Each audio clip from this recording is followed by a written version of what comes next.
Hello दोस्तों, राधे राधे। तो स्वागत है आप लोगों को एसएससी जीडी एमटीएस के प्रैक्टिस सेट नंबर 10 में। ठीक, तो इससे पहले 9 गो सेट करवा दिया गया है। तो आप उसको नहीं देखे हैं तो चैनल में जाए, उसका प्लेलिस्ट बना दिया गया है, आप सारी प्रैक्टिस सेट को देख सकते हैं। ठीक, तो ये खासकर एसएससी जीडी और एमटीएस को टारगेट करके प्रैक्टिस सेट करवाया जा रहा है। वैसे तो आप एसएससी के किसी का एग्ज़ाम का प्रिपरेशन कर रहे हैं तो आपके लिए प्रैक्टिस सेट बेस्ट रहने वाली है। और काफ़ी अच्छे तरीके से करवाया जा रहा है प्रैक्टिस सेट। काफ़ी चीज़ का रिवीजन हो जाएगा आप लोगों को जब आप लोग करिएगा। तो आप लोग पहले इस प्रैक्टिस सेट को देखिए और करिए। आप लोग को अच्छा लगे, आप लोग को इससे कुछ बेनिफिट मिले तभी आप करिएगा। और आपको पसंद आता है तो वीडियो को लाइक कर दीजिएगा, और चैनल को सब्सक्राइब नहीं किए तो चैनल को सब्सक्राइब कर दीजिएगा। ठीक, तो ज़्यादा कुछ हम ना बोलेंगे, आप लोग से रिक्वेस्ट है कि वीडियो पूरी देखें और अपना सारी चीज़ का रिवीजन कर लें। तो पहला क्वेश्चन है आज का, दिल्ली सल्तनत में एकता प्रणाली किससे संबंधित है? दिल्ली सल्तनत में एकता प्रणाली किससे संबंधित है? ऑप्शन ए है प्रशासन, ऑप्शन बी है भूमि राजस्व, ऑप्शन सी है सेना, और ऑप्शन डी है न्याय।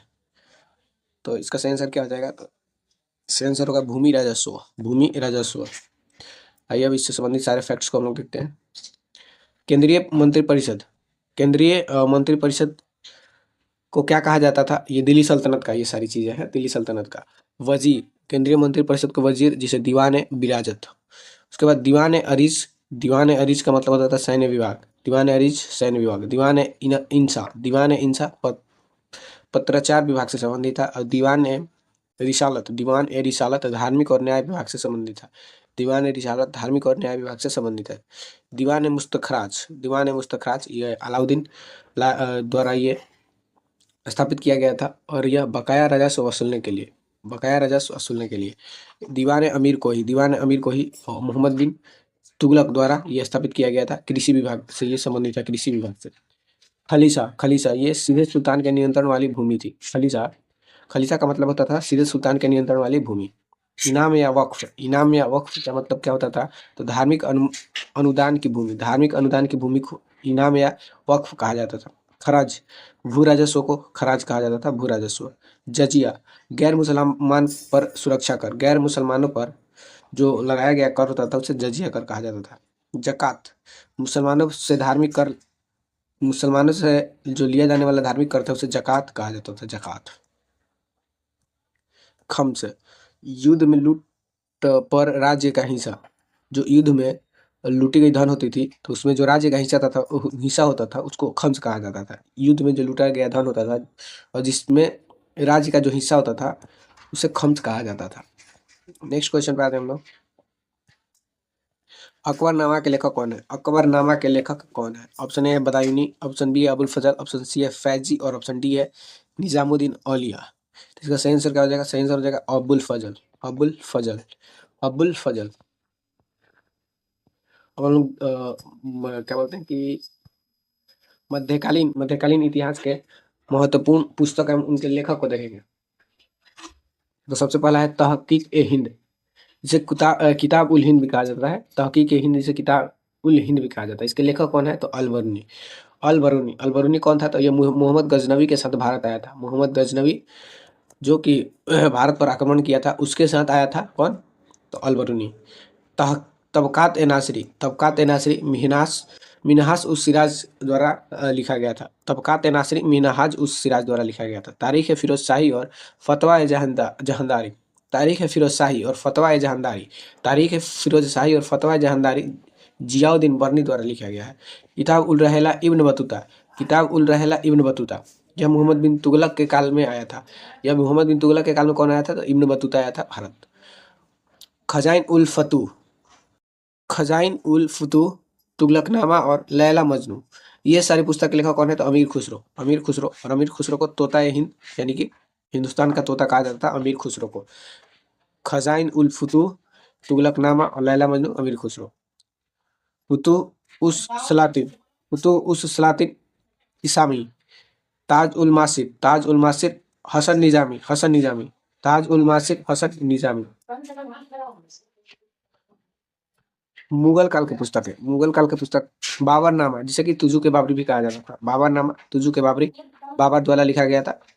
हुमायूं नामा गुलबदन बेगम, हुमायूं की जो बहन थी गुलबदन बेगम उनके द्वारा लिखा गया था हुमायूं नामा। अकबरनामा और आईने अकबरी, अकबरनामा और आईने अकबरी अबुल फजल द्वारा। मुंतखब उल तवारिफ अब्दुल कादिर बदायूनी, तारीख फिरोज शेर शाही, अवास खान सरवानी, बादशाहनामा अब्दुल हमीद लाहौरी, मुंतखब उल लुबाब खाकी खा, लुबाब खाकी खा। तो ये सारे मध्यकालीन इतिहास के सभी महत्वपूर्ण पुस्तक एवं उनसे संबंधित लेखक है। ठीक, तो आई होप कि आप लोग का सारी चीजें रिवीजन हो गया होगा। तो चलिए नेक्स्ट क्वेश्चन पे आते हैं। 3 नंबर सवाल है, प्लासी का युद्ध किस वर्ष हुआ था? प्लासी का युद्ध किस वर्ष हुआ था? ऑप्शन ए है 1757, ऑप्शन बी है 1761, ऑप्शन सी है 1764 और ऑप्शन डी है 1773। तो इसका सही आंसर हो जाएगा क्या? तो सही आंसर हो जाएगा 1757। तो आप लोग खुद से आंसर करने का कोशिश करिए, ठीक, और उसके बाद मेरा आंसर सुनिए और जो एक्सप्लेनेशन आ रहा है उसको पहले खुद से पढ़िए, उसके बाद मेरे से सुनिए। इससे क्या होता है कि याद होता है। ऐसा मेरा एक्सपीरियंस है, इसलिए आपको मैं हर वीडियो में बताता हूँ, ठीक। जो एक्सप्लेनेशन होता है पहले खुद से पढ़िए और मेरा सुनिए, इससे काफ़ी चीज़ें याद होती है। तो इसका सही हो जाएगा 1757। और 1764 में बक्सर का युद्ध हुआ था, 1764 में बक्सर का युद्ध हुआ था, इसको भी ध्यान रखिएगा। तो आइए अब हम लोग महत्वपूर्ण जितने भी इतिहास के युद्ध हुए हैं उन सारी युद्ध को हम लोग देखते हैं, ठीक, ताकि सारी चीज़ें आप लोग का रिवीजन हो जाए। हाइडेस्पीस का युद्ध जो कि 326 ईसा पूर्व में लड़ा गया था, सिकंदर महान और पंजाब के राजा पोरस के बीच कहाँ पर? तो झेलम नदी के किनारे लड़ा गया था, ठीक, और इसमें सिकंदर की जीत हुई थी। कौन सा युद्ध? तो हाइडेस्पीस की युद्ध, 326 ईसा पूर्व में सिकंदर और पंजाब के राजा पोरस के बीच, और ये झेलम नदी के किनारे लड़ा गया था और इसमें सिकंदर की जीत हुई थी। कलिंग का युद्ध जो कि 261 ईसा पूर्व में लड़ा गया था, मौर्य सम्राट अशोक और कलिंग राजा के बीच, ठीक। कलिंग का युद्ध किसके बीच हुआ था? तो अशोक और कलिंग के राजा के बीच 261 में। तराइन का प्रथम युद्ध 1191, तराइन का प्रथम 1191 पृथ्वीराज चौहान और मोहम्मद गौरी के बीच। मोहम्मद गौरी ने पृथ्वीराज चौहान को पराजित किया था, ठीक।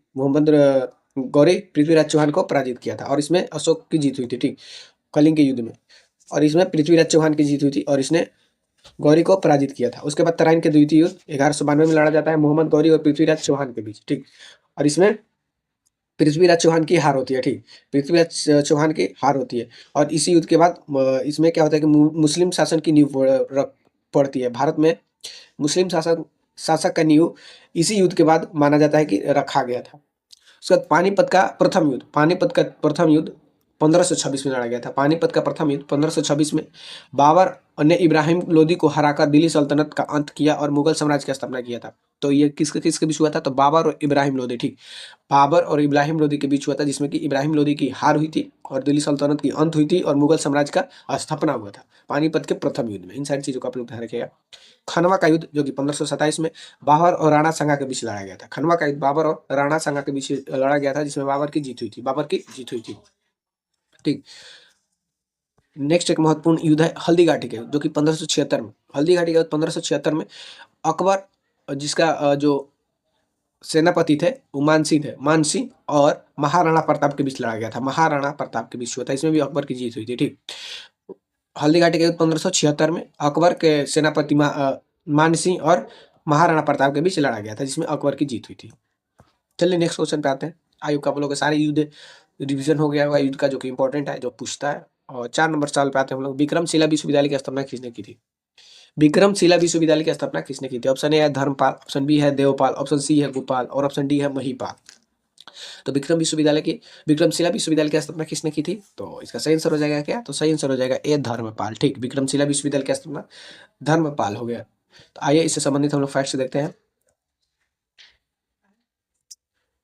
तो हम लोग जो प्राचीन विश्वविद्यालय जितने भी थे उनका स्थापना किसने किया था, उन सारी चीज़ों को हम लोग देखते हैं। तो सबसे पहले देखते हैं हम लोग नालंदा विश्वविद्यालय। नालंदा विश्वविद्यालय का कुमारगुप्त प्रथम जो कि गुप्त वंश का शासक था। नालंदा विश्वविद्यालय का किसने स्थापित किया था? तो कुमारगुप्त प्रथम जो कि गुप्त वंश का था। विक्रमशिला विश्वविद्यालय धर्मपाल जो कि पाल वंश का था। उदंतपुरी विश्वविद्यालय इसका गोपाल जो ये भी पाल वंश का था, उदंतपुरी विश्वविद्यालय। तक्षशिला ये भारत के पुत्र तक्षशिला विश्वविद्यालय की स्थापना कौन कराता है? तो भारत के पुत्र तक्ष है। और यह दुनिया का सबसे पुराना शिक्षा केंद्र है, तो ये चीज भी ध्यान रखेगा। दुनिया का सबसे प्राचीन अगर विश्वविद्यालय पूछे तो ये हो जाएगा तक्षशिला।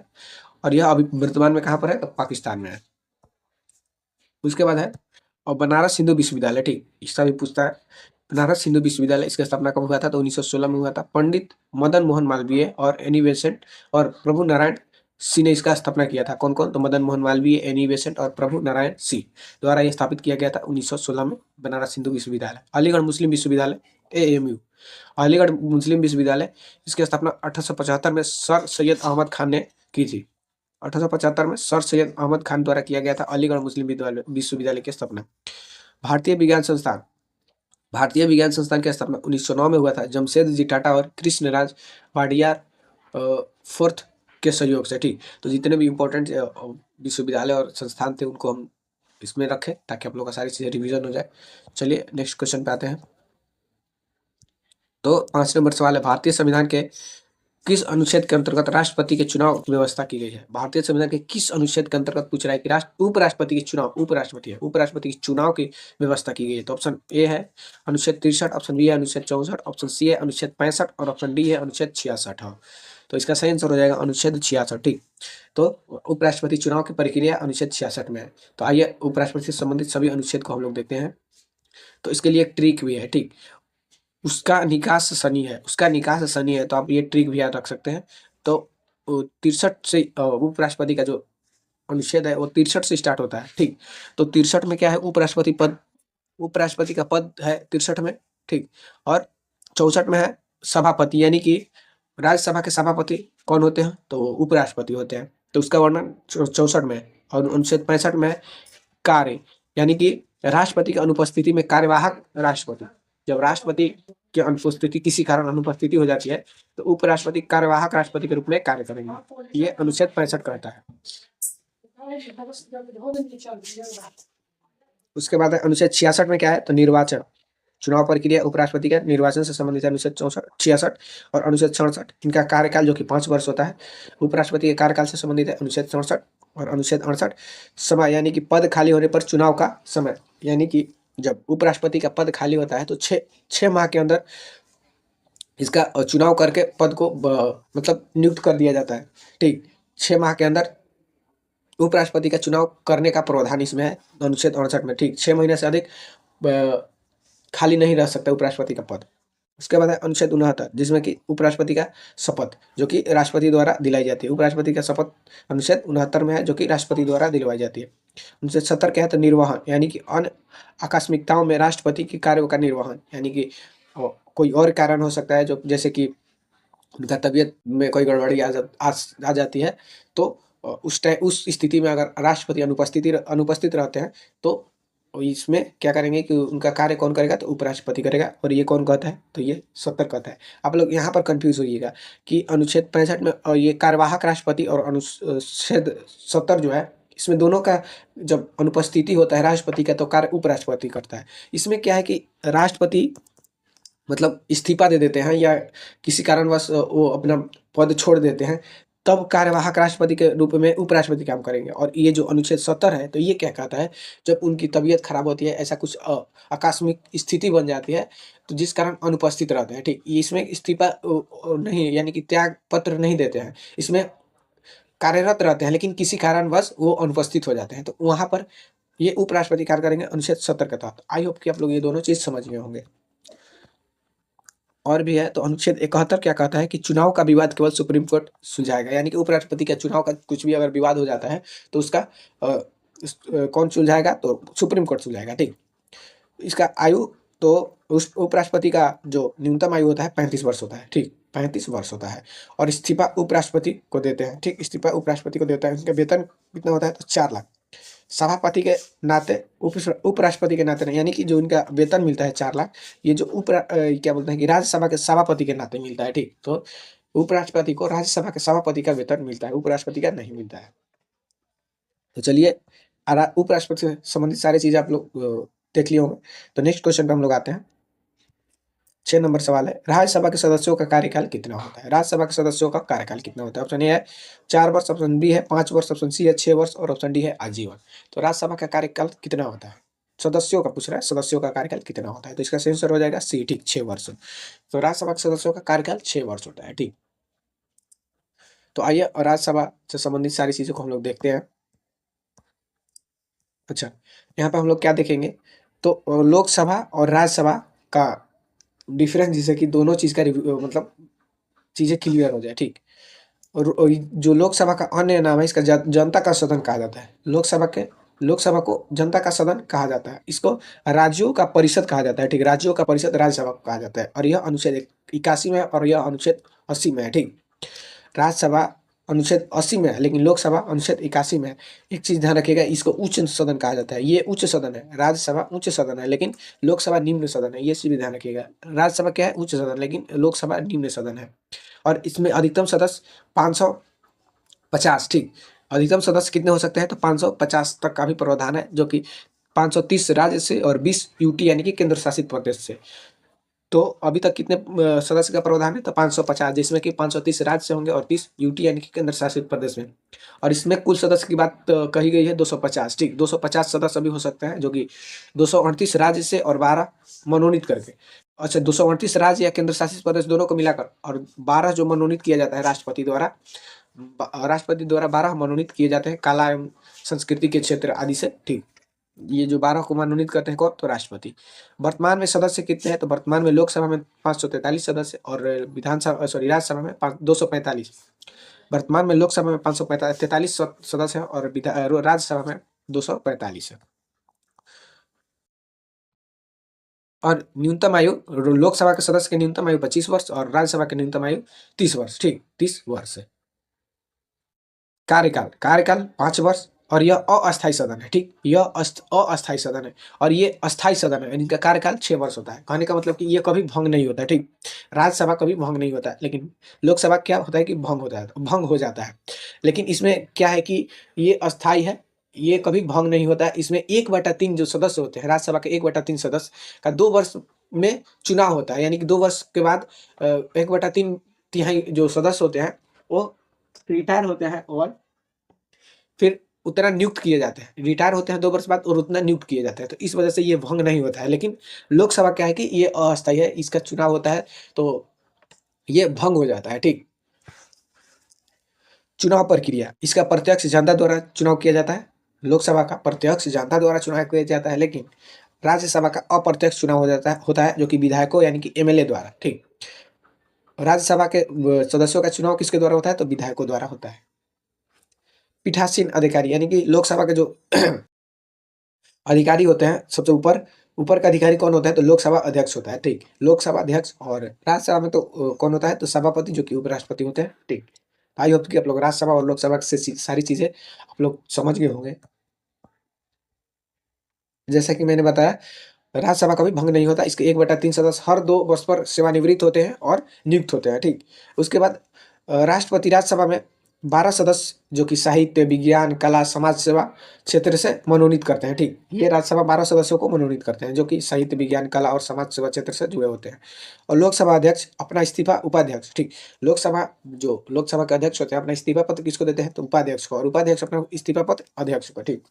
और राज्यसभा के सभापति यानी कि उपराष्ट्रपति अपना इस्तीफा पद राष्ट्रपति को, ठीक। उपराष्ट्रपति अपना इस्तीफा राष्ट्रपति को, राष्ट्रपति अपना इस्तीफा पद किसको देते हैं, तो उपराष्ट्रपति को।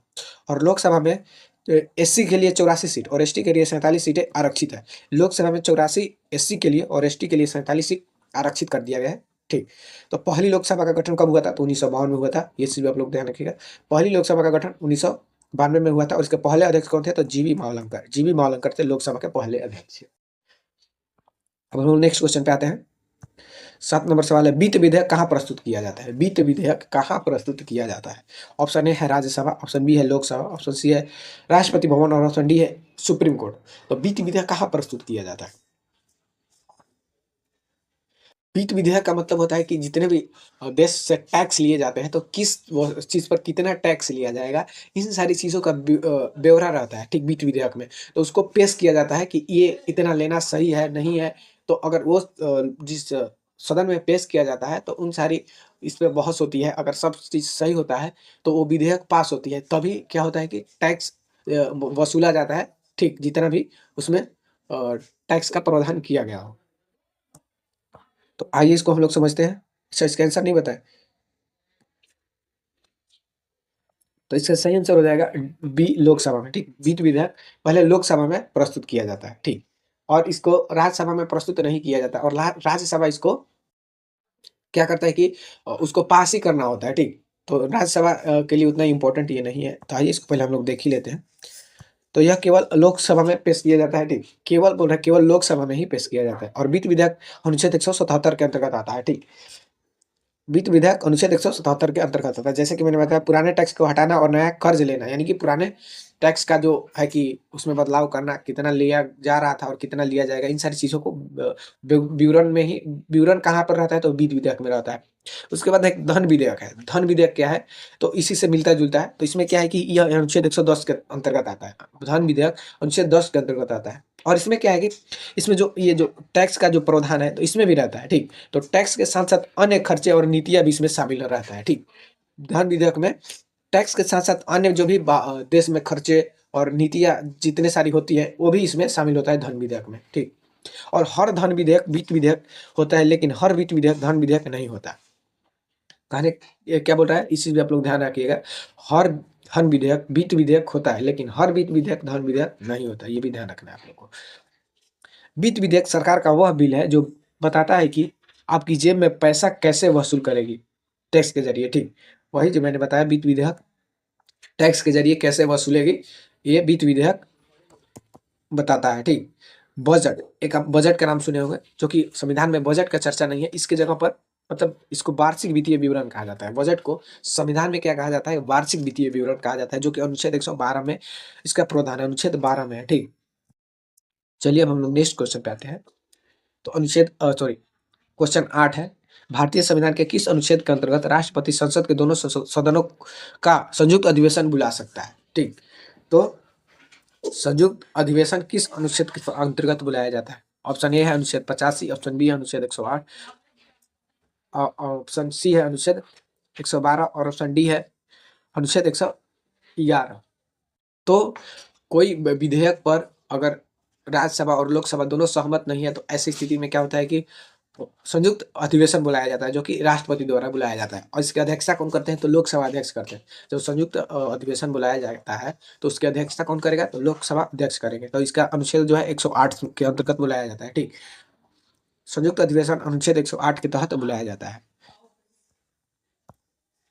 तो अनुच्छेद 108 के तहत संसद के संयुक्त अधिवेशन बुलाया जाता है, ठीक। अनुच्छेद 108 के तहत और राष्ट्रपति द्वारा बुलाया जाता है और इसकी अध्यक्षता लोकसभा अध्यक्ष करते हैं। और संयुक्त बैठक नहीं हो सकती है। किस किस विधेयक पर संयुक्त बैठक नहीं हो सकती है? धन विधेयक पर नहीं हो सकता है और संविधान संशोधन विधेयक पर क्या हो सकता है कि संयुक्त अधिवेशन नहीं बुलाया जा सकता। इस चीज आप लोग ध्यान रखिएगा, दो बहुत इंपॉर्टेंट है। धन विधेयक और संविधान संशोधन विधेयक पर संयुक्त बैठक नहीं बुलाया जा सकता। धन विधेयक और संविधान संशोधन विधेयक पर कभी संयुक्त बैठक नहीं बुलाया जा सकता। अभी तक 3 बार संयुक्त अधिवेशन बुलाया गया है। अभी तक 3 बार ही संयुक्त अधिवेशन बुलाया गया है। एक दहेज निषेध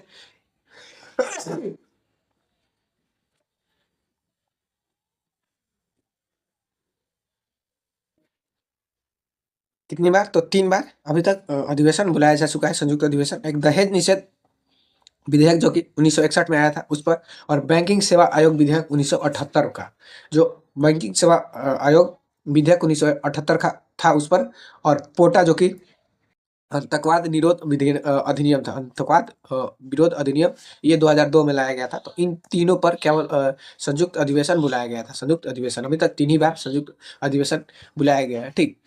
तो आप लोग इन सारी चीजों को ध्यान रखिएगा, इसी से प्रश्न बनते हैं। 9 नंबर सवाल है, भारत में केंद्रीय बैंक कौन है? भारत में केंद्रीय बैंक कौन है? तो इसका तो सबका आंसर पता होगा आप लोगों को। ऑप्शन ए है एसबीआई, ऑप्शन बी है आरबीआई, ऑप्शन सी है नाबार्ड और ऑप्शन डी है क्या, तो सेबी, ठीक, सेबी। तो इसका सही आंसर क्या हो जाएगा, तो आरबीआई हो जाएगा, ठीक। आरबीआई। तो आइए इन सारी बैंकों को हम लोग देख लेते हैं जो भी इनसे प्रश्न बन सकते हैं। तो आरबीआई, जिसकी स्थापना 1935 में मुंबई में हिल्टन यंग के सिफारिश पर, और इसका काम क्या है, नोट जारी करना और बैंकों का नियमन करना, ठीक। तो इसका स्थापना कब हुआ था, 1935 में मुंबई में हिल्टन यंग सिफारिश पर, हिल्टन हिल्टन आयोग के सिफारिश पर हुआ था। उसके बाद इसका काम है नोट जारी करना और बैंकों का नियमन करना। और इसका राष्ट्रीयकरण कब हुआ था, तो 1 जनवरी 1949 को, काफी इंपॉर्टेंट है। इसका राष्ट्रीयकरण 1 जनवरी 1949, राष्ट्रीयकरण 1 जनवरी 1949। इसका मुख्यालय कहाँ पर है, तो मुंबई। प्रारंभ में कहाँ था? कोलकाता, ठीक। प्रारंभ में कोलकाता था, लेकिन बाद में इसको मुंबई लाया गया, ठीक। मुख्यालय कहाँ है? मुंबई। और इसके प्रथम गवर्नर आर ओसबर्न। आर ओसबर्न जब इसकी स्थापना किया गया था 1935 में, तो कौन थे प्रथम गवर्नर? तो R Osborne, sorry, sir Osborne Smith थे, सर ओसबोर्न स्मिथ। और प्रथम भारतीय गवर्नर, और प्रथम भारतीय गवर्नर इसमें के कौन थे? तो सी डी देशमुख। और वर्तमान गवर्नर पूछे 2026 का, तो शक्तिकांत दास हो जाएगा, जो कि 25वें है। शक्तिकांत दास 25वें है, ठीक। अब एसबीआई के बारे में जान लेते हैं। तो इसका स्थापना कब हुआ था? तो 1955 में, मुंबई में इसका मुख्यालय है। और एडी गोरेवाला के सिफारिश पर, एडी गोरेवाला के सिफारिश पर यह सबसे बड़ा सहकारी कमर्शियल बैंक है। यह सबसे बड़ा सहकारी कमर्शियल बैंक है। इसका पुराना नाम क्या है? तो इंपीरियल बैंक ऑफ इंडिया। 1921 में bank of Baroda, sorry, bank of Bengal, Bombay और मद्रास को विलय से बना था। आइए इसको हम लोग अच्छे से समझते हैं। तो bank, imperial bank of India जो था, उसी का नाम बदलकर 1955 में एसबीआई कर दिया गया, ठीक। और इंपीरियल बैंक का स्थापना कब हुआ था? तो 1921 में हुआ था। इंपीरियल बैंक का स्थापना 1921 में हुआ था। किस किस बैंक के विलय से? तो बैंक ऑफ बंगाल, मुंबई, बॉम्बे और मद्रास, ये तीनों का विलय करके इंपीरियल बैंक ऑफ इंडिया बनाया गया था। और उसका नाम परिवर्तन करके 1955 में एसबीआई का स्थापना किया गया, ठीक। जिसके मुख्यालय मुंबई में है, ठीक। और यह सबसे बड़ा सहकारी कमर्शियल बैंक है, ठीक। सबसे बड़ा वाणिज्य बैंक इसको कहा जाता है, सबसे बड़ा वाणिज्य बैंक। उसके बाद नबार्ड, नबार्ड जो कि इसकी स्थापना 1982 में हुई थी। नबार्ड की स्थापना 1982 में मुंबई में, और शिवरामन समिति के सिफारिश पर। और यह खेती और गांव के लिए लोन उपलब्ध कराता है, ठीक। खेती और गांव के लिए लोन, यानी कि कृषि से जुड़ा बैंक है नबार्ड, ठीक। कृषि से जुड़ा बैंक नबार्ड है। इसका फुल फॉर्म होता है राष्ट्रीय कृषि और ग्रामीण विकास बैंक। राष्ट्रीय कृषि यानी कि national agriculture and rural development bank, ठीक। राष्ट्रीय कृषि ग्रामीण बैंक। उसके बाद है सेबी। सेबी की स्थापना 1992 में, इसका मुख्यालय मुंबई में है। सेबी की स्थापना 1992 में, मुंबई में मुख्यालय है इसका। और यह शेयर बाजार जो कि शेयर मार्केट जो होता है, स्टॉक मार्केट, इन सारी चीजों का कंट्रोल कौन करता है? तो सेबी करता है। और इसके जो पहली अध्यक्ष थे, माधुरी पुरी बुच। एसबीआई, सॉरी, सेबी के पहले महिला अध्यक्ष कौन बनी थी? तो माधुरी पुरी बुच। और इसके जो वर्तमान में अध्यक्ष है, तुहिन कंता पांडे है। इस चीज भी आप लोग ध्यान रखिएगा, वर्तमान के जो अध्यक्ष है सेबी के, तुहिन कंता पांडे। नेक्स्ट क्वेश्चन पे आते हैं। 10 नंबर सवाल है हम लोग का। जीएसटी भारत में कब लागू हुआ था? जीएसटी भारत में कब लागू हुआ था? ऑप्शन ए है 2015, ऑप्शन बी है 2016, ऑप्शन बी सी है 2017 और ऑप्शन डी है 2018। तो भारत में जीएसटी कब लागू हुआ था? तो इसका सेंस हो जाएगा सी, 2017 में, ठीक। भारत में 2017 में जीएसटी लागू हुआ था। तो आइए इसके बारे में हम लोग जानते हैं जीएसटी। तो यह 1 जुलाई 2017 को भारत में लागू हुआ था। तो 1 जुलाई को क्या जीएसटी दिवस मनाया जाता है भारत में, ये चीज भी ध्यान रखिएगा।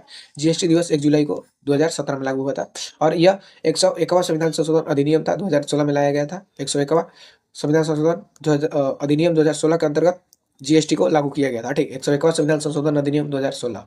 और सबसे पहला ये जो जीएसटी लागू करने वाला सबसे पहला देश कौन था? तो फ्रांस था, जो कि 1954 में ही लागू किया था जीएसटी, ठीक। फ्रांस 1954 में। और भारत में जो जीएसटी का मॉडल है, ये कनाडा के दोहरे जीएसटी मॉडल पर आधारित है, ठीक। कनाडा के दोहरे जीएसटी मॉडल पर आधारित है भारत का जीएसटी मॉडल, ठीक। और कितने प्रकार के जीएसटी होते हैं? तो सीजीएसटी होता है, ये सेंट्रल द्वारा, इसका जो कलेक्ट करता है सेंट्रल करता है, सेंट्रल।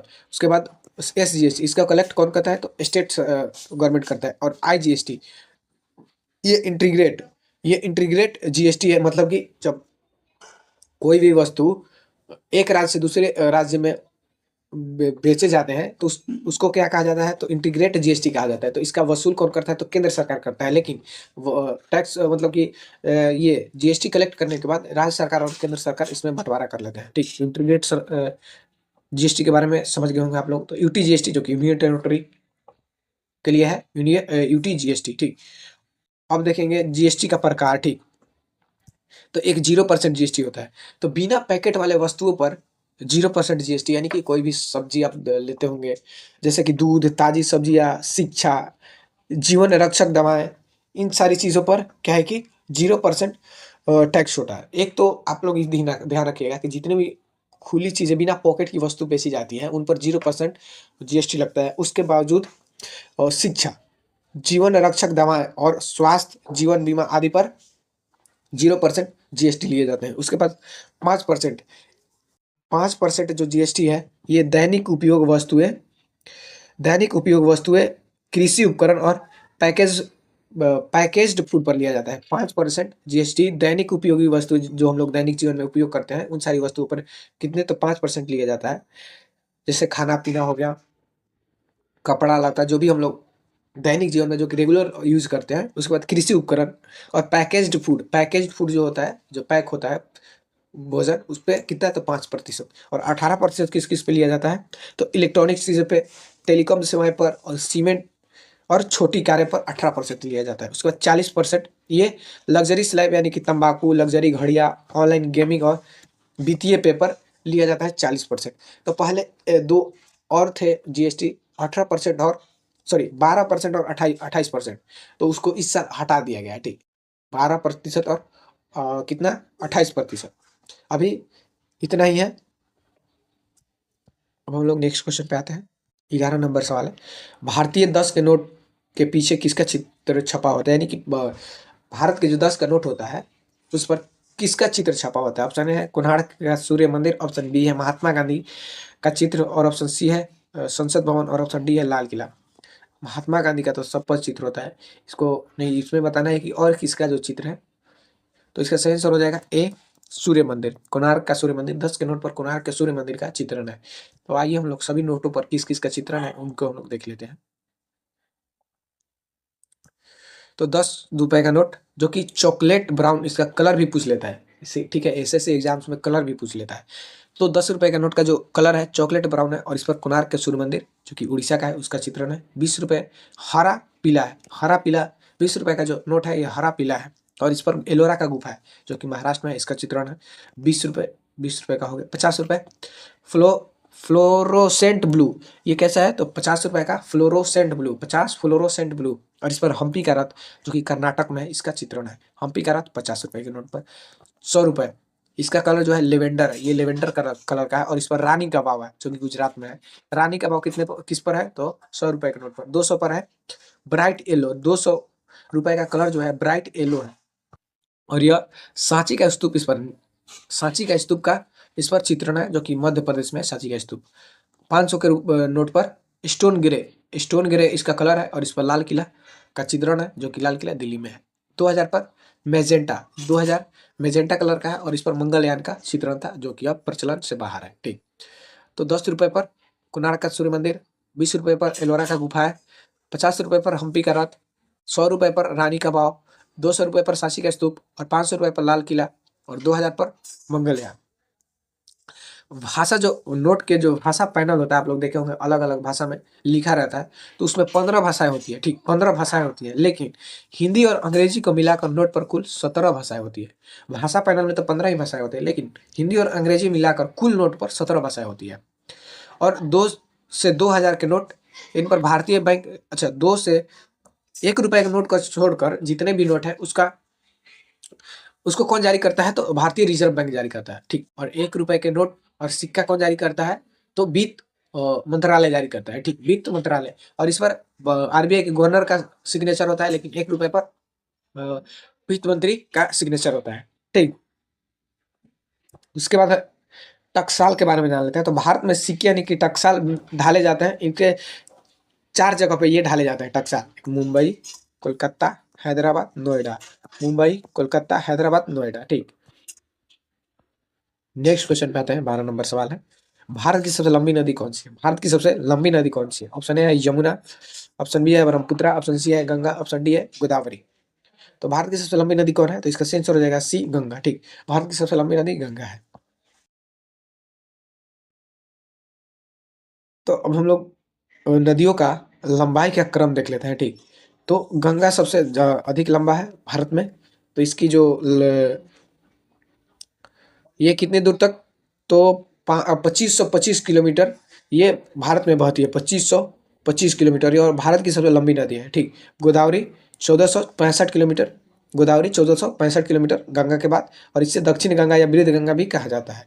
कृष्णा ये 1400 कृष्णा नदी 1400 किलोमीटर, यमुना नदी 1376 किलोमीटर, नर्मदा नदी 1312 किलोमीटर, सिंधु नदी 3110 किलोमीटर इसकी कुल लंबाई है, लेकिन भारत में केवल 1114 किलोमीटर है। भारत में केवल 1114 किलोमीटर। ब्रह्मपुत्र कुल लंबाई 2900 किलोमीटर, लेकिन भारत में केवल 916 किलोमीटर। तो ये भारत की लंबाइयों का क्रम था, सॉरी भारत की नदियों का लंबाई का क्रम था।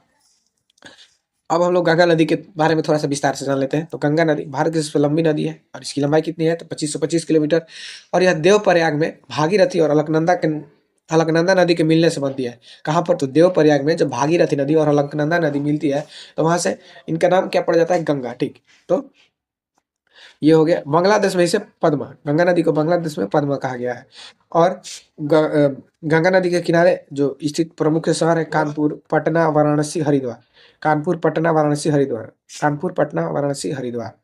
और बाएं से मिलने वाले गंगा की सहायक नदी है, बाएं से मिलने वाले गंगा की सहायक नदी रामगंगा, गोमती, घंगरा, गंडक और कोसी महानंदा। ये चीज आप लोग ध्यान रखिएगा, बाएं और दाएं से मिलने वाली नदी है। ऐसे पूछ जाता है कि बाएं से मिलने वाली नदी कौन है और दाएं से मिलने वाली नदियां कौन है। तो रामगंगा, गोमती, घाघरा, गंडक, कोसी, महानंदा बाएं से। दाएं से यमुना, सोन, हुगली, पुनपुन। यमुना, सोन, हुगली, पुनपुन, ये दाएं से है। ब्रह्मपुत्र नदी, यह तिब्बत के सांगपो, तिब्बत में इसको सांगपो कहा जाता है। ब्रह्मपुत्र नदी को तिब्बत में सांगपो कहा जाता है। और भारत का अरुणाचल प्रदेश यानी कि दिहांग में प्रवेश करती है, और विश्व के सबसे बड़ा नदी द्वीप माजुली इसी पर स्थित है। और बांग्लादेश में इसे जमुना कहा जाता है। बांग्लादेश में इसे क्या कहते हैं? जमुना। ठीक, माजुली द्वीप ब्रह्मपुत्र नदी में है, तिब्बत में सांगपो, और अरुणाचल प्रदेश में दिहांग कहा जाता है। और ये निकलती कहाँ से है? तो तिब्बत के मानसरोवर झील से निकलती है। गोदावरी, इसे वृद्ध गंगा या दक्षिणी गंगा कहते हैं। यह प्रायद्वीप भारत की सबसे लंबी नदी है। ठीक, गोदावरी इसकी लंबाई के कारण दक्षिण भारत का गंगा कहा जाता है। ठीक, लेकिन कावेरी नदी को दक्षिणी गंगा कहा जाता है उसकी पवित्रता के आधार पर।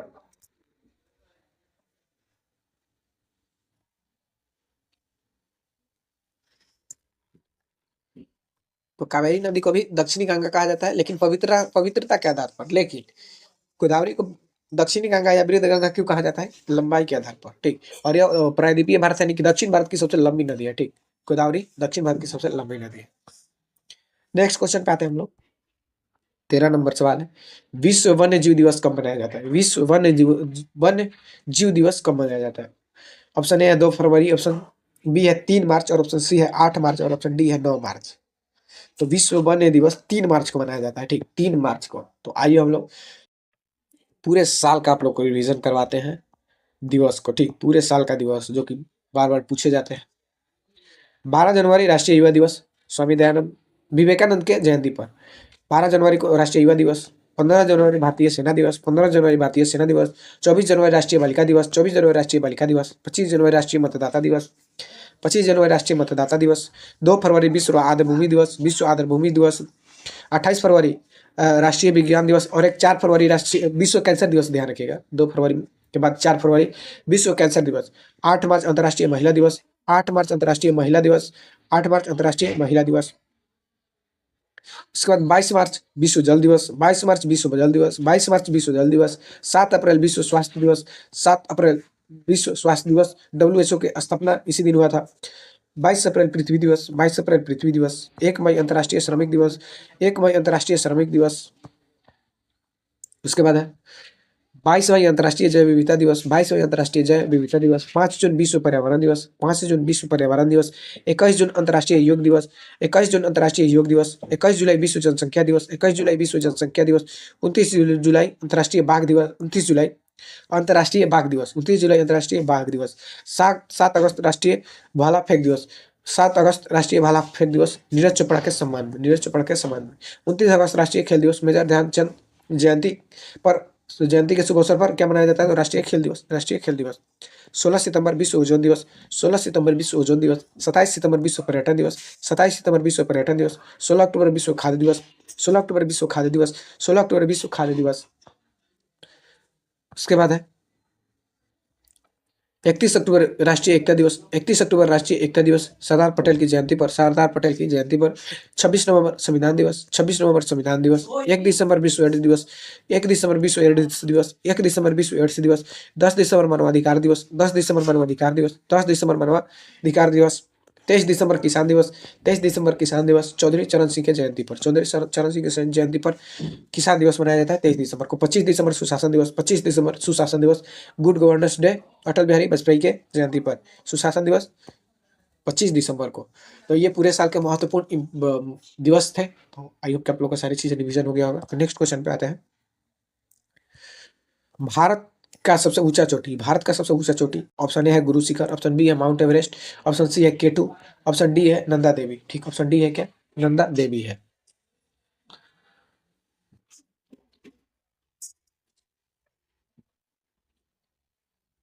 तो इसका सही आंसर हो जाएगा सी, केटू गॉडविनास्टी, जो कि पीओके यानी कि पाक अधिकृत क्षेत्र में ये है।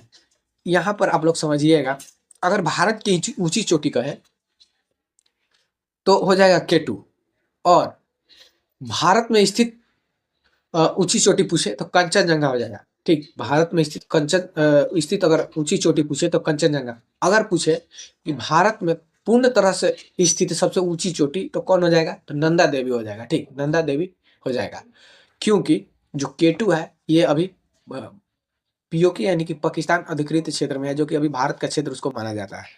उसके बाद जो नंदा देवी है ये सिक्किम और नेपाल के बॉर्डर पर है, तो ये भी भारत में पूरी तरह से स्थित नहीं है। लेकिन जो नंदा देवी है उत्तराखंड की, ये भारत में स्थित सबसे ऊंची चोटी है। ठीक, ऐसे आप लोग इसको ध्यान रखिएगा। अब हम लोग कुछ पहाड़ के ऊंची चोटी को देखेंगे, जो कि एग्जाम के पॉइंट ऑफ व्यू से इंपॉर्टेंट है। अरावली, अरावली का ऊंची चोटी गुरु शिखर, जो जिसकी ऊंचाई है 1722। अरावली गुरु शिखर 1722 राजस्थान के माउंट आबू में है। राजस्थान के माउंट आबू में है। सतपुड़ा, धूपगढ़, सतपुड़ा की ऊंची चोटी धूपगढ़ 1350। धूपगढ़ 1350 मध्य प्रदेश। महादेवी पहाड़ी, महादेव की पहाड़ियां में मध्य प्रदेश। बिंद श्रेणी सद्भावना शिखर, बिंद श्रेणी सद्भावना शिखर मध्य प्रदेश। बिंद श्रेणी सद्भावना शिखर मध्य प्रदेश। पश्चिमी सह्याद्री यानी कि पश्चिमी घाट की ऊंची चोटी अनाईमुड़ी 2695 मीटर, 2695 मीटर। और यह केरल में दक्षिण भारत की सबसे ऊंची चोटी है। केरल में स्थित है, दक्षिण भारत की सबसे ऊंची चोटी है। उसके बाद पूर्वी घाट, पूर्वी घाट के जिंधागढ़ा या अरमाकोंडा, इसकी ऊंचाई 1690 मीटर, आंध्र प्रदेश में, ये आंध्र प्रदेश में। नीलगिरी की पहाड़ियां डोडा बेटा 2637 मीटर। नीलगिरी की पहाड़ियां 2637 मीटर, और यह तमिलनाडु में है, तमिलनाडु में है। काराकोरम श्रेणी ऊंची चोटी केटू, काराकोरम श्रेणी ऊंची चोटी केटू है, जो कि लद्दाख पीओके में है।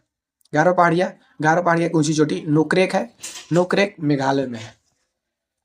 नागा पहाड़ी जो कि नागालैंड में है, ये इसकी ऊंची चोटी सरमती है, ऊंची चोटी सरमती नागालैंड में है। अंडमान निकोबार की ऊंची चोटी पूछे तो सैडल पीक हो जाएगा। ठीक, सैडल पीक, और ये उत्तरी अंडमान में है, जो सैडल पीक है उत्तरी अंडमान में है।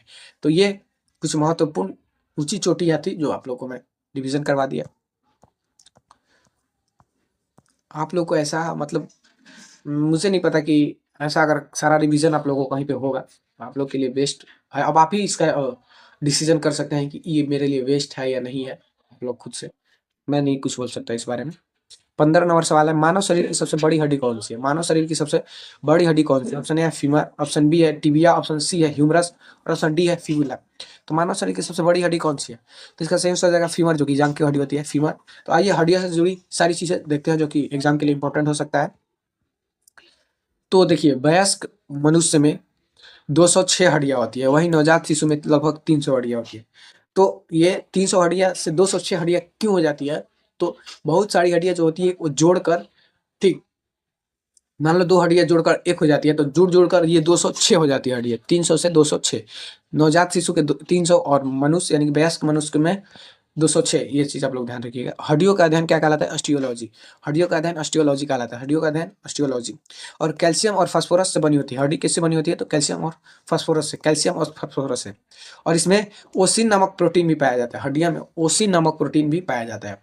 सबसे लंबी या बड़ी हड्डी पूछे तो फीमर हो जाएगा, ये जांघ की हड्डी होती है। सबसे छोटी स्टेप्स या स्टेपी जो भी बोल दीजिए उसको, सबसे छोटी हड्डी जो कि मध्य कान की हड्डी होती है। और सबसे मजबूत हड्डी मैंडिबल, ये जबड़े की हड्डी होती है। मैंडिबल जबड़े की हड्डी होती है। और हड्डी हड्डी किससे जुड़ी होती है? तो लिगामेंट से। हड्डी हड्डी किससे जुड़ी होती है? लिगामेंट से। और हड्डी से मांसपेशियों का जोड़ टेंडन कहलाता है। हड्डी से मांसपेशी को कौन जोड़ता है? तो टेंडन। हड्डी को हड्डी से कौन जोड़ता है? लिगामेंट। और हड्डी को मांसपेशी से टेंडन जोड़ता है। और हड्डियों में होने वाला रोग की बात करें तो गठिया होता है। और जोड़ों में यूरिक एसिड जमा होने के कारण क्या होता है? गठिया हो जाता है। गठिया किस कारण होता है? तो जोड़ों में यूरिक एसिड का जमा होने के कारण गठिया रोग होता है।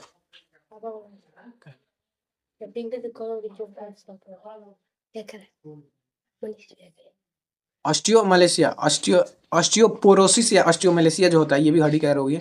ये वयस्क मानव में होता है, ठीक। और रिकेटस, दोनों सेम ही रोग है, रिकेटस और ऑस्टियोमलेशिया। ये जो होता है बच्चा में होता है और ये वयस्क में।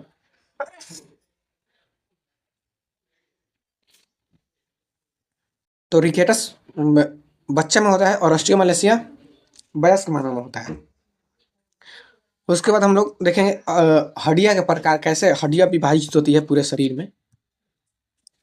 तो एक अक्षीय कंकाल होता है, अक्षीय कंकाल, जिसमें कि 80 हड्डियां होती है। अक्षीय कंकाल किस किस को कहा जाता है? तो खोपड़ी, रीढ़ की हड्डी और पसलियां जो है उसे अक्षीय कंकाल कहा जाता है, ठीक। खोपड़ी, रीढ़ की हड्डियां और पसलियां, ये क्या है? तो अक्षीय कंकाल है। इसमें कुल 80 हड्डियां होती है, जिसमें कि खोपड़ी में कुल 29 हड्डियां, खोपड़ी में कुल 29 हड्डियां होती है। उसके बाद पसलियां 12 जोड़ी होती है, तो कुल 12 हो गया। पसलियां कितनी होती है? तो 12 जोड़ी होती है। उसके बाद उपांगी कंकाल, उपांगी कंकाल किसको कहते हैं? तो हाथ पैर और मेखलाएं, हाथ पैर और मेखलाएं जो हड्डियां होती है, इसको उपांगी कंकाल कहा गया। तो इसकी संख्या होती है 126, ठीक। तो ये हड्डियों से जुड़ी सारी चीजें थी। आई होप आप लोग का सारी चीजें रिवीजन हो गया होगा। तो चलिए 16 नंबर सवाल पे आते हैं। तो विटामिन सी की कमी से कौन सा रोग होता है?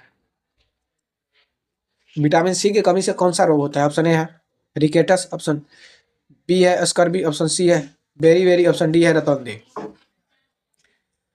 ऑप्शन डी है रतौंधी। तो इसका सही आंसर हो जाएगा scurvy, B scurvy.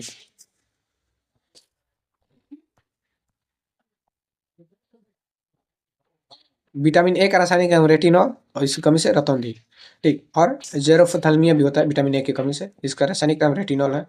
Vitamin B one का रासायनिक नाम थायमिन, विटामिन बी वन का रासायनिक नाम थायमिन और इसकी कमी से बेरी बेरी। विटामिन बी का रासायनिक नाम राइबोफ्लोविन, राइबोफ्लेविन और इसकी कमी से त्वचा का फटना और आंखों में लाल होना विटामिन बी टू की कमी से होता है। विटामिन बी थ्री का रासायनिक नाम नियासिन, विटामिन बी थ्री का रासायनिक नाम नियासिन और इसकी कमी से प्लेग्रा, जिसे कि 4D सिंड्रोम कहा जाता है, 4D syndrome, pellagra. Vitamin B twelve, vitamin B twelve का रासायनिक नाम होता है साइनोकोबालामिन, साइनोकोबालामिन और इसकी कमी से क्या होता है? तो एनीमिया और पांडु रोग, एनीमिया और पांडु रोग होता है। उसके बाद है विटामिन सी, इसका एस्कर्बिक एसिड रासायनिक नाम है और इसकी कमी से अस्कर्बिक और मसूड़े का फूलना, ये सभी बीमारियां होती है। विटामिन डी का रासायनिक नाम कल्सीफेरॉल और इससे कमी से रिकेटस, जो कि बच्चों में, और ऑस्टियोमलेशिया वयस्कों में होता है, ठीक। विटामिन ई का रासायनिक नाम टोकोफेरॉल, विटामिन ई का रासायनिक नाम टोकोफेरॉल और इसकी कमी से नपुंसकता, बांझपन और कम उम्र में बुढ़ापा आदि विटामिन ई की कमी से होता है, ठीक। विटामिन के, विटामिन के का रासायनिक नाम होता है फिलोक्विनोन, फिलोक्विनोन और इसमें रक्त का थक्का नहीं बनता है, ठीक। विटामिन के की कमी से क्या होता है कि रक्त का थक्का नहीं बनता है। नेक्स्ट क्वेश्चन है, विद्युत धारा का एसआई मात्रक क्या है? विद्युत धारा का एसआई मात्रक क्या है? विद्युत धारा का एसआई मात्रक, ऑप्शन ए है वोल्ट, ऑप्शन बी है ओम, ऑप्शन सी है एम्पियर और ऑप्शन डी है जूल। तो विद्युत धारा का एसआई मात्रक क्या हो जाएगा? तो विद्युत धारा का एसआई मात्रक होता है एम्पियर, ठीक, एम्पियर। तो आइए हम लोग कुछ राशियां उनके मात्रक देख लेते हैं। तो जैसा कि आप लोगों को पता होगा कि मूल मात्रक कितने होते हैं? 7 होते हैं। मूल मात्रक 7 होते हैं। लंबाई जिसका एसआई मात्रक मीटर होता है, द्रव्यमान जिसका एसआई मात्रक किलोग्राम होता है, समय जिसका मात्रक सेकंड होता है, विद्युत धारा जिसका मात्रक एम्पियर होता है, ताप जिसका मात्रक केल्विन होता है, ज्योति तीव्रता जिसका मात्रक कैंडेला होता है, पदार्थ की मात्रा जिसका मात्रक मोल होता है, ठीक। लंबाई मीटर, द्रव्यमान केजी, समय सेकंड, विद्युत धारा एम्पियर, ताप केल्विन, ज्योति तीव्रता कैंडेला, पदार्थ की मात्रा मोल। तो ये 7 मूल मात्रक है। और व्युत्पन्न मात्रक, व्युत्पन्न मात्रक क्या होता है? तो जो मूल मात्रक से ही निर्मित होता है उसे व्युत्पन्न मात्रक कहा जाता है। तो आइए हम लोग देखते हैं। तो बल का न्यूटन, बल का न्यूटन, कार्य और ऊर्जा का जूल, कार्य और ऊर्जा का जूल, शक्ति का वाट, शक्ति का वाट, दाब का पास्कल, आवृत्ति का हर्ट्ज, विद्युत आवेश का कूलम, विभवांतर का वोल्ट, विद्युत धारा का ओम, सॉरी विद्युत प्रतिरोध, विद्युत प्रतिरोध का ओम, प्रेरकत्व, प्रेरकत्व का हेनरी, प्रेरकत्व का हेनरी, चुंबकीय फ्लक्स का वेबर, चुंबकीय फ्लक्स का वेबर, ज्योति फ्लक्स का ल्यूमेन। यहाँ पर ध्यान रखिएगा, चुंबकीय फ्लक्स कहेगा तो वेबर, ज्योति फ्लक्स कहेगा तो ल्यूमेन हो जाएगा, ठीक। तो ये सभी राशियां और उनके मूल मात्रक थे, ठीक। नेक्स्ट क्वेश्चन पे आते हैं। तो रक्त का लाल रंग किसके कारण होता है? 18 नंबर सवाल है, रक्त का लाल रंग किसके कारण होता है? ऑप्शन ए है प्लेटलेट, ऑप्शन बी है प्लाज्मा, ऑप्शन सी है हेमोग्लोबिन, ऑप्शन डी है WBC। तो रक्त का लाल रंग किसके कारण होता है? तो आई आप लोगों को पता होगा, इसका आंसर हो जाएगा हेमोग्लोबिन। रक्त का लाल रंग हेमोग्लोबिन के कारण होता है। तो आइए हम लोग रक्त के बारे में जानते हैं। तो रक्त एक तरल संयोजी ऊतक है। रक्त क्या है? तो तरल संयोजी ऊतक है। इसका पीएच मान 7.4 होता है। रक्त का पीएच मान 7.4 होता है और वयस्क में यह 5 से 6 लीटर होता है। वयस्क मनुष्य में यह 5 से 6 लीटर होता है। और इसमें प्लाज्मा, मनुष्य में प्लाज्मा होता है, सॉरी रक्त में जो 55% भाग होता है वो प्लाज्मा होता है। इसमें 90% भाग पानी और बाकी प्रोटीन होता है। ठीक, प्लाज्मा में 90% भाग क्या होता है कि पानी होता है, बाकी प्रोटीन होता है। ये चीज़ भी आप लोग ध्यान रखिएगा। रक्त में तो 55% कितना क्या होता है? प्लाज्मा होता है और उसमें भी 90% पानी होता है, बाकी प्रोटीन होता है। हेमोग्लोबिन, इसमें लोहा पाया जाता है, इस कारण रक्त का लाल रंग हो जाता है। हेमोग्लोबिन में क्या पाया जाता है? लोहा पाया जाता है। लोहा का रंग कैसा होता है? लाल होता है। तो इस कारण रक्त का रंग भी लाल होता है। विटामिन के, विटामिन के रक्त को थक्का जमाने में मदद करता है। विटामिन के क्या करता है? तो रक्त को थक्का जमाने में मदद करता है। हिपेरिन, ये शरीर के अंदर रक्त को जमने से रोकता है। ठीक, हिपेरिन क्या करता है? तो ये शरीर के अंदर रक्त को जमने से रोकता है। तो रक्त को जमने से रोकने वाला अगर पूछेगा तो किस क्या हो जाएगा? तो हिपेरिन, हिपेरिन हो जाएगा। एनीमिया, हेमोग्लोबिन या लोहे की कमी से होने वाला रोग है एनीमिया। ठीक, थैलेसीमिया, यह एक अनुवांशिक ये रोग, रक्त से संबंधित रोग है। ठीक, एनीमिया हेमोग्लोबिन या लोहे की कमी से होता है। थैलेसेमिया, यह एक अनुवांशिक रोग है जिसमें शरीर में हेमोग्लोबिन नहीं बन पाता है। ठीक, यह अनुवांशिक रोग है। ठीक, थैलेसेमिया, ये भी आप लोग ध्यान रखिएगा। थैलेसेमिया जो है कि अनुवांशिक रोग होता है जो कि पीढ़ी दर पीढ़ी ये हो सकता है। तो इसमें हेमोग्लोबिन नहीं बन पाता है। ठीक, उसके बाद ल्यूकेमिया, तो ल्यूकेमिया जो कि ये WBC की संख्या अनियंत्रित से बढ़ना, यानी कि WBC की संख्या अनियंत्रित रूप से बढ़ जाता है, तो इसमें ल्यूकेमिया ये रोग होता है जिसे कि ब्लड कैंसर कहा जाता है। Blood cancer. ठीक, उसके बाद है हीमोफीलिया। हीमोफीलिया, चोट लगने पर रक्त का थक्का नहीं जमता है। हीमोफीलिया में चोट लगने पर रक्त का थक्का नहीं बनता है, इसे शाही बीमारी कहा जाता है। ठीक, हीमोफीलिया में रक्त का थक्का नहीं बनता है, इसे शाही बीमारी कहा जाता है। रक्त का अध्ययन क्या कहलाता है? तो हीमेटोलॉजी। रक्त का अध्ययन क्या कहलाता है? तो हीमेटोलॉजी कहलाता है। रक्त का अध्ययन हीमेटोलॉजी कहलाता है। अब हम लोग जानेंगे रक्त समूह के बारे में। तो रक्त समूह कितने प्रकार के होते हैं? तो ए होते हैं, ए बी, ए बी फिर होता है ओ पॉजिटिव ओ निगेटिव। तो ऐसे होता है, निगेटिव पॉजिटिव दोनों होता है। तो उतना ध्यान नहीं रखना है, इसमें सिर्फ याद रखना है। तो रक्त समूह की खोजकर्ता कौन है? तो कार्ल लैंडस्टाइनर। कार्ल लैंडस्टाइनर रक्त समूह की खोज करता है। अगर सर्वदाता समूह पूछे तो ओ निगेटिव हो जाएगा, सर्वदाता। ठीक, यानी कि किसी भी ब्लड ग्रुप वाले को अपना ब्लड दे सकता है, लेकिन सर्वग्राही यानी कि किसी भी ब्लड ग्रुप से ले सकता है, तो वो है A B positive, A B positive. ठीक, ए बी पॉजिटिव। और एक RH फैक्टर होता है, रक्त समूह से ही जुड़ा है RH फैक्टर। इसकी खोज लैंडस्टाइनर और वीनर ने रिसर्च नामक बंदर में की थी, रिसर्च नामक बंदर में की थी। ठीक, तो ये चीज भी आप लोग ध्यान रखिएगा। इसका RH फैक्टर का सिर्फ ये पूछ लेता है कि इसमें खोजी गई थी और कौन कौन खोजा था। तो चलिए, रक्त से संबंधित सारी चीजें हो गया। तो नेक्स्ट क्वेश्चन पे आते हैं। 19 नंबर सवाल है, भारत में पंचायती राज व्यवस्था का सुझाव किस समिति ने दिया था? भारत में पंचायती राज व्यवस्था का सुझाव किस समिति ने दिया था? ऑप्शन ए है अशोक मेहता समिति, ऑप्शन बी है बलवंत राय मेहता समिति, ऑप्शन सी है सरकारिया समिति और ऑप्शन डी है वेंकट चलैया समिति। तो इसका सही आंसर क्या हो जाएगा? क्या बोल रहा है कि भारत में पंचायती राज व्यवस्था का सुझाव किसने दिया था? अच्छा, दोनों तो ये अशोक मेहता समिति और बलवंत राय मेहता समिति दोनों पंचायती राज से ही संबंधित है। ठीक, तो चलिए इसका मैं बता देता हूँ। तो अशोक मेहता समिति और बलवंत राय मेहता समिति दोनों ही ये क्या है कि पंचायती राज व्यवस्था से ही संबंधित है। इसमें क्या है कि त्रिस्तरीय पंचायती व्यवस्था की बात कही गई है बलवंत राय मेहता समिति के अंतर्गत, और अशोक मेहता समिति दो स्तरीय पंचायती व्यवस्था की ये समिति थी। तो ये दोनों पंचायत समिति से ही संबंधित है। आइए इसको हम लोग समझते हैं।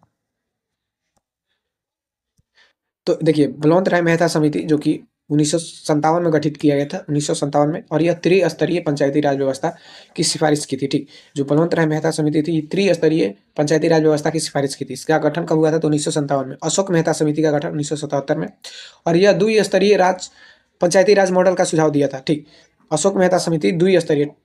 तो आप लोग को ध्यान रखना है कि त्रिस्तरीय पंचायती राज व्यवस्था किससे संबंधित है? तो बलवंत राय मेहता समिति से, और द्विस्तरीय अशोक मेहता समिति से।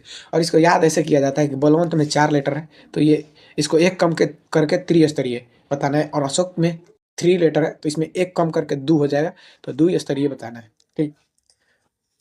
स्वर्ण सी समिति का गठन 1976 में किया गया था, और इनकी सिफारिश पर इसकी सिफारिश पर क्या किया गया था कि संविधान में मौलिक कर्तव्य जोड़ा गया था। ठीक, मौलिक कर्तव्य पूछेगा तो स्वर्ण सी समिति 1976 हो जाएगा।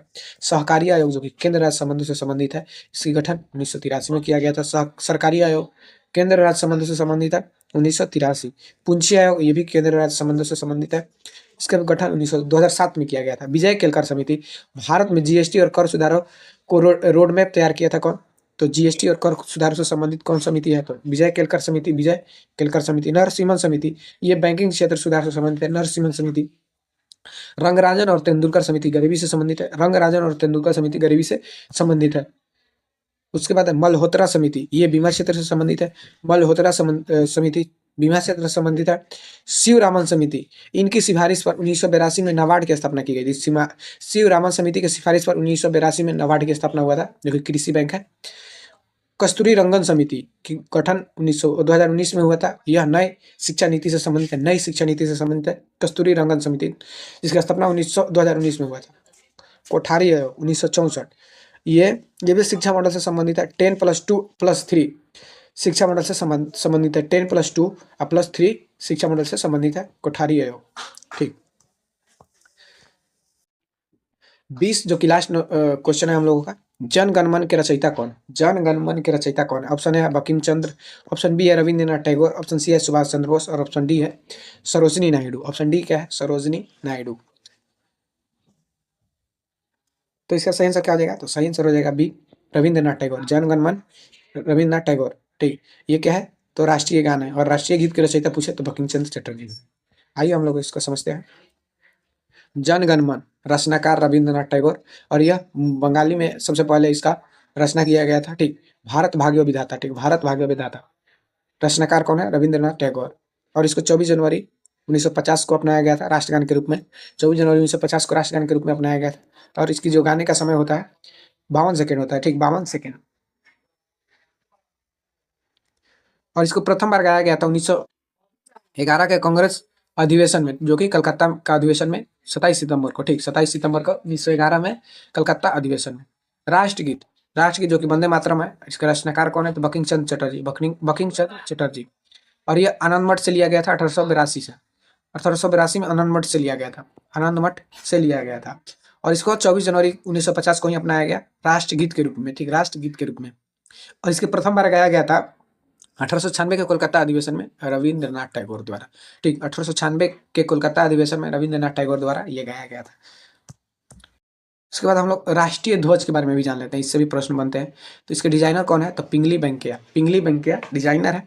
और इसको 22 जुलाई 1947 को अपनाया गया था। ठीक, राष्ट्रीय जो ध्वज है अभी वर्तमान में, उसको कब अपनाया गया था? तो 22 जुलाई 1947 को। और इसकी लंबाई चौड़ाई का जो अनुपात होता है 3:2 होता है, यानी कि लंबाई इसका 3 और अनुपात 2 होता है। ठीक, अनुपात 3 और लंबाई 3 और चौड़ाई 2। इसमें जो केसरिया रंग होता है, यह साहस और बलिदान का प्रतीक है। केसरिया साहस और बलिदान का प्रतीक है। सफेद शांति और सच्चाई का प्रतीक है। हरा उर्वरता और समृद्धि का प्रतीक है। हरा उर्वरता और समृद्धि का प्रतीक है। अशोक चक्र, ये गहरे नीले रंग का चक्र जिसमें कि 24 तिलियां होती है, जो कि प्रगति और 24 घंटों का प्रतीक है। ठीक, प्रगति और 24 घंटों का प्रतीक है। इसे सारनाथ के अशोक स्तंभ से लिया गया है। अशोक चक्र जो है उसको सारनाथ के अशोक स्तंभ से लिया गया है। ठीक, तो हम लोगों का यहीं पे वीडियो समाप्त होता है। सारी चीज़ें का हम लोग कर लिए। तो अगर आप लोगों को वीडियो पसंद आई है तो वीडियो को लाइक कर दें, और चैनल को सब्सक्राइब करके हमारा सपोर्ट करें। ठीक, अगर मेरी वीडियो आप लोगों को अच्छी लग रही है तो आप लोग अपने सपोर्ट जरूर दिखाएं, अपने दोस्तों के साथ शेयर करें, और इस छोटे से चैनल को बड़ा चैनल आप लोग जरूर बनाएं, और ये आप ही लोग कर सकते हैं। ठीक, अगर आप लोग को हमारी मेहनत पसंद आ रही है तो आप लोग से रिक्वेस्ट है ज़्यादा से ज़्यादा इस वीडियो को लाइक करें, और ज़्यादा से ज़्यादा लोग चैनल को सब्सक्राइब करें। ठीक, ताकि हमारी मोटिवेशन मिले और आप लोग के लिए और अच्छे अच्छे कंटेंट मैं प्रोवाइड करवा सकूं। ठीक, तो चलिए मिलते हैं नेक्स्ट वीडियो में। तब तक के लिए अपना ध्यान रखिए, अपना पढ़ाई अच्छे से करते रहिए, और जान लगा दीजिए, और इस बार नौकरी ले लीजिए। ठीक।